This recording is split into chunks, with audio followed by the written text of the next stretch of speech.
చెప్పండి అన్న, ఎట్లా ఉంది 1 ఇయర్ పాలన కాంగ్రెస్ పార్టీది? కాంగ్రెస్ పాలన ఎట్లుందంటే అన్న, రౌడీ పాలన, అబద్ధం పాలన, రాక్షస పాలన.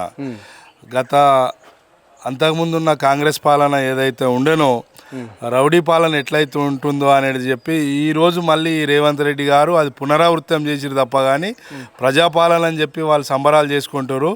అది వాళ్ళ కాంగ్రెస్ పాలన అని చెప్పి వాళ్ళు రాజకీయ నాయకులు సంబరాలు చేసుకుంటారు, కానీ ఎక్కడ మామూలు ప్రజలు కానీ ఎక్కడ సంబరాలు చేసుకుంటలేరు. ఓకే, రైతులకు అందరికీ రుణమాఫీ అయింది. మళ్ళా రైతులందరూ బాగా ఆనందంగా ఉన్నారు. వాళ్ళకు బోనస్ గీడ ఇస్తున్నాము, వడ్ల మీద బోనస్ గీడ ఇస్తున్నామని సీఎం చెప్తున్నాడు, అక్కడ మంత్రులుగా చెప్తున్నారు. దీన్ని ఎట్లా చూడొచ్చు అన్న?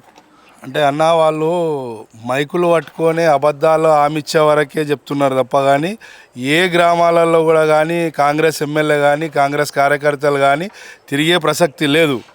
వాళ్ళే ఎక్కడ కూడా చెప్పుకునే పరిస్థితి లేదు. రుణమాఫీ ఎక్కడ కూడా కాలే, ఏది కూడా చేస్తా అని చెప్పిండు. 2 లక్షలు డిసెంబర్ 9 తర్వాత చేస్తా అని చెప్పిండు. ఇంతవరకు కూడా ఎక్కడ కాలే. కొంతమందికి అక్కడక్కడ అయింది తప్ప కానీ వాస్తవానికి ఎక్కడ కూడా రుణమాఫీ కాలే. అంటే 6 గ్యారెంటీలు అమలు అయినట్లన్న మరి రాష్ట్రంలో? 6 గ్యారెంటీలు అంటే మాకు తెలిసి జనాలకు తెలిసి అయితే అన్న 6 గ్యారెంటీలల్లో ఒక మహిళలకు సంబంధించిన బస్సు మాత్రమే ఫ్రీ ఉంది. బస్సు లోపల మహిళలు పోతురు, అది కూడా ఆల్మొగలకు చుట్టాలకు జగడాలు పడ్డాయి. కానీ ఆ గ్యారెంటీ కూడా సగం ఫుల్ఫిల్ ఉంది కానీ మొత్తం లేదు. ఇప్పుడు వృద్ధాప్య పింఛన్ 6,000 చేస్తామన్నాడు. వృద్ధాప్య పింఛను డిసెంబర్ తర్వాత 4,000 నుంచి 6,000 చేస్తా అన్నాడు. ఎక్కడ కూడా ఇవ్వలే. మరి కొడంగల్ రేవంత్ రెడ్డి గారి కాన్స్టిట్యున్సీలో ఇస్తుండేమో తెలియదు, కానీ మాకు తెలిసి రాష్ట్రంలో ఎక్కడైతే ఇచ్చినట్లు దాఖలాలు లేవు. వృద్ధాప్య పింఛన్ 2,000కు 4,000 ఇస్తా అని చెప్పిండు, అది కూడా ఎక్కడ లేదు. అది కూడా 1 నెల 2 నెలలు గ్యాప్ ఇస్తున్నాడు. మళ్ళీ ఇంకా మన నిరుద్యోగ వృద్ధి 2,500 ఇస్తా అని చెప్పిండు, అది కూడా లేదు. మహిళలకు 2,500 రేషన్ కార్డు పరంగా ఇస్తా అని చెప్పిండు, అది కూడా లేదు. మళ్ళీ 6 గ్యారెంటీలలో ఎక్కడ వాళ్ళకి ఇచ్చిండు అని అంటే కాంగ్రెస్ ఉన్నోళ్ళకి మాత్రము ఈ లప్పం డుప్పి చేసుకోవడానికి అల్లకల్లం చేసుకోవడానికి మాత్రం బరాబరి వాళ్ళ కోసం అయితే 6 గ్యారెంటీలు బరాబరి చేసుకుంటారు. మనన్న ఇప్పుడు ఇంత సడన్గా ఒక ప్రభుత్వం ఏర్పాటు చేసిన ఆ తెలంగాణ తల్లి విగ్రహాన్ని కాంగ్రెస్ ప్రభుత్వం ఎందుకు మార్పు చేర్పులు చేయడం అనేది జరిగింది? ఆ అవసరం ఏముంది? ఇప్పుడు ఇంత సడన్గా మారవలసిన అవసరం ఏముంది ఈ ప్రభుత్వానికి? అది మార్పు చేయడానికి అంటన్నా అది ఆయన అహంకారం, అధికార దాహంతో కళ్ళు మూసుకపోయి మాట్లాడుతున్న మాటలు పిచ్చోడి చేతిలో రాయిగా అనే వ్యవహారంగా ఆయన వ్యవహరిస్తుండే. ఎందుకంటే తెలంగాణ ఉద్యమంలో పనిచేసేటప్పుడు ఆయన తెలంగాణ గురించి తెలియదు. తెలంగాణ ఉద్యమంలో ఏ రోజు కూడా ఏ పక్షాన కూడా ఆయన మాట్లాడిన పాపాన ఓలేడు, తెలంగాణ ఉద్యమంలో పనిచేసిన పాపాన ఓలేడు. తెలంగాణ ఉద్యమం జరుగుతున్న సమయంలో మన తెలుగు తల్లి అని అంటే ఇది మా తెలుగు తల్లి కాదు, ఇది ఆంధ్ర తెలుగు తల్లి అని చెప్పి మా గౌరవ కేసీఆర్ గారు తెలంగాణ వాదులు, తెలంగాణ మేధావులు అందరు కలిసి మా తెలుగు తల్లి కాదు మా తెలంగాణ తల్లి అంటే, మీ తెలంగాణ తల్లి ఎట్లుంటుంది అని అంటే మా తెలంగాణ తల్లి బట్టలు చింపుకొని జుట్టు ఇరబోసుకొని ఒక రకంగా ఉండదు పిచ్చోళ్ళలాగా.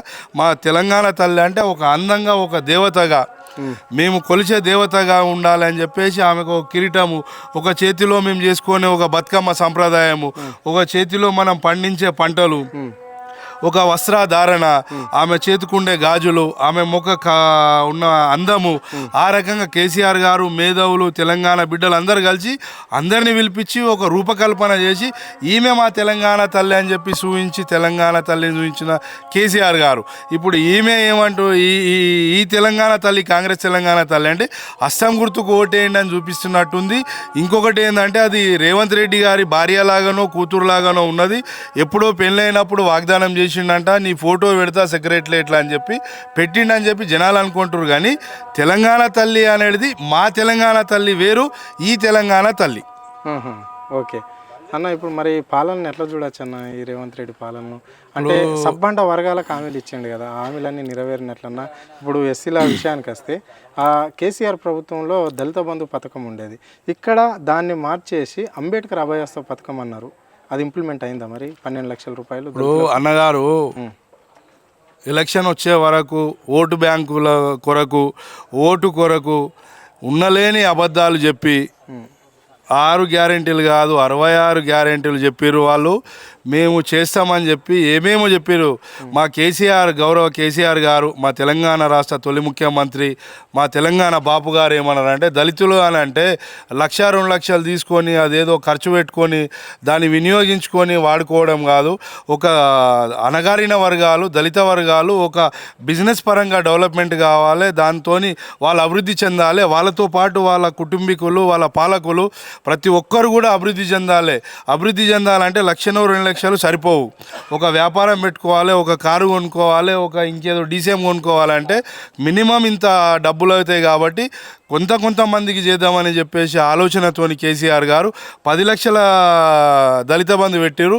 దాంతో కొంతమంది లబ్ధి పొందిర్రు. ఇంకా కొంత టైం ఇస్తే ఇంకా కొంతమంది కూడా లబ్ధి పొందేతోళ్ళు. కాకపోతే అంత లోపలనే ఆ రోజు ఇదే రేవంత్ రెడ్డి గారు ఈ దళిత బంధు పెట్టిర్రు, ఏం లాభము అది ఇది అని చెప్పేసి నేను వేరేది పెడతా అని చెప్పారు. కేసీఆర్ గారికి దళితులు అంటే ఎంత గౌరవం అనేది చెప్తే, ఏ రాష్ట్రంలో లేనటువంటి 126 అడుగుల అంబేద్కర్ విగ్రహాన్ని అది ఒక తెలంగాణ రాష్ట్రంలో స్థాపించింది. అది ఓన్లీ కేసీఆర్ గారికే స్వాధీనం. మళ్ళీ అదే విధంగా మళ్ళీ ఈరోజు ఎంతోమంది వ్యాపారాలు చేస్తున్నారు. బర్రెలు తెచ్చుకున్నారు, గొర్రెలు తెచ్చుకున్నారు, మరంటే కార్లు తెచ్చుకున్నారు, బిజినెస్ పరంగా పేపర్ మిల్లు తెచ్చుకున్నారు, ఈ మన తినే పేపర్లు ప్లేట్లు తయారు చేస్తున్నారు, ఇంకా వేరే పాల ప్యాకింగ్ చేస్తున్నారు, చిన్న చిన్న ఆటోమొబైల్ షాప్స్ పెట్టుకున్నారు. 10 లక్షల రుణం ఇచ్చి ఆయన ఒక దళితులను ముందుకు తీసుకుపోవాలి, వీళ్ళు వ్యాపార రంగంలో ముందుండాలన్న ఆలోచనతో ఆయన చేసిన దానికి 100%గా ఉన్నారు. మీరు 60 ఏళ్ళు పాలించినప్పుడు దళితులను ఏ కోణాన చూడనప్పుడు మేము 10 ఏళ్ళ లోపల పరిపాలించినాము. కొత్త రాష్ట్రము, ఉమ్మడి రాష్ట్రము. ఈరోజు రేవంత్ రెడ్డి గారు ఏదైతే అంటున్నారో మేము లంక బిందెలనే అని చెప్పి వచ్చినాయి అంటే అప్పులు చేసిరానంటే, ఆయన అప్పు చేసిండో ఏం చేసిండో కానీ సబ్బండ వర్ణాలకు తీసుకొని నడిపించిండు. బీసీలకు బీసీ బంధాన్ని ఇచ్చిండు, మైనార్టీలకు మైనార్టీ బంధాన్ని ఇచ్చిండు, ఎస్సీలకు దళిత బంధాన్ని ఇచ్చిండు. ఇవన్నీ ఇచ్చిండు. కొన్ని సంవత్సరాలు 10 సంవత్సరాల లోపల ఇంప్లిమెంట్ చేసే టైం లోపల ఈయన వచ్చి అన్ని జూటా వాగ్దానాలు, జూటా మీది అన్ని వ్యతిరేకత అన్నీ చెప్పేసి నేను అది చేస్తా ఇది చేస్తా, 9 తారీఖు వండి మీరు రైతు బంధు వస్తుంది, మీకు దళిత బంధు ఇది కాదు, నేను ఇంకా 15 లక్షలు ఇస్తా అని చెప్పేసి చెప్పిండు. కనీసం మొన్న వర్ధంతి, అంబేద్కర్ గారి వర్ధంతికి కనీసం ఒక దండేసి దండం పెట్టిన పాపన ఓనాయనకు దళితుల మీద ఎక్కడ ప్రేమ ఉన్నదని అనుకుంటామన్నా. అంతేనా? అంతే కదా. ఇప్పుడు కేసీఆర్ గారు కనీసం అంత అంబేద్కర్ విగ్రహం కట్టించారు. సెక్రటరేట్కి ఏం పేరు పెట్టిర్రు? అంబేద్కర్ పెట్టిర్రు. మరి గత కాంగ్రెస్ ప్రభుత్వం అన్ని 60 సంవత్సరాలు పరిపాలించింది. మరి కనీసం ఎక్కడన్నా ఒక దానికి పెట్టిర్రా? ఎయిర్పోర్ట్ ఉంటే మీ రాజీవ్ గాంధీ పేరు పెట్టుకుంటారు, ఇంకోటి ఉంటే ఇందిరాగాంధీ పేరు పెట్టుకుంటారు.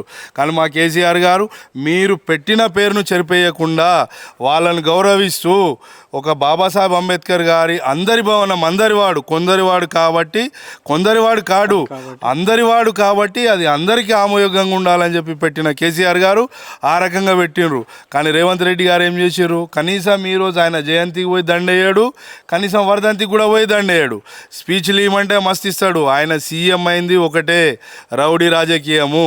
కేసీఆర్ను విమర్శించుకోవడమే పని పెట్టుకున్నాడు ఆ రోజు ఎలక్షన్లో. ఓకే, ప్రతిపక్షంలో ఉన్నవాడు గెలవడానికి హామీలు ఇచ్చిండు, కేసీఆర్ని గారిని తిట్టిండు, అది ఓకే. కానీ ఈరోజు మీరు గెలిచిన తర్వాత, ప్రజలు మీకు అవకాశం ఇచ్చిన తర్వాత ప్రజల అభివృద్ధి కోసం మీరు దృష్టి సారించాలి. కానీ కేసీఆర్ గారిని తిట్టడము, కేటీఆర్ గారిని తిట్టడము, హరీష్ రావు గారిని తిట్టడము అదే పనిగా పెట్టుకున్నాడు. ఏదన్నా ఈ ప్రభుత్వం ప్రతిపక్షం ప్రశ్నిస్తే కథం వీళ్ళ ఫ్యామిలీ ఇది అది అని చెప్తాడు. కానీ మరి నువ్వు చేసింది ఏంటి? 1 సంవత్సరం పాలన లోపల నువ్వేమి అభివృద్ధి చేసినావు? నువ్వు చేసింది చెప్పు, బహిరంగ చర్చకు చెప్పు కదా. అది పబ్లిక్ కూడా తెలుస్తుంది. రాబోయే రోజుల్లో కాంగ్రెస్ ప్రభుత్వానికి, కాంగ్రెస్ నాయకులకు ఖచ్చితంగా తిరుగుబాటు జరుగుతుంది. అది ప్రజలే చేస్తారు. Okay, right, thank you.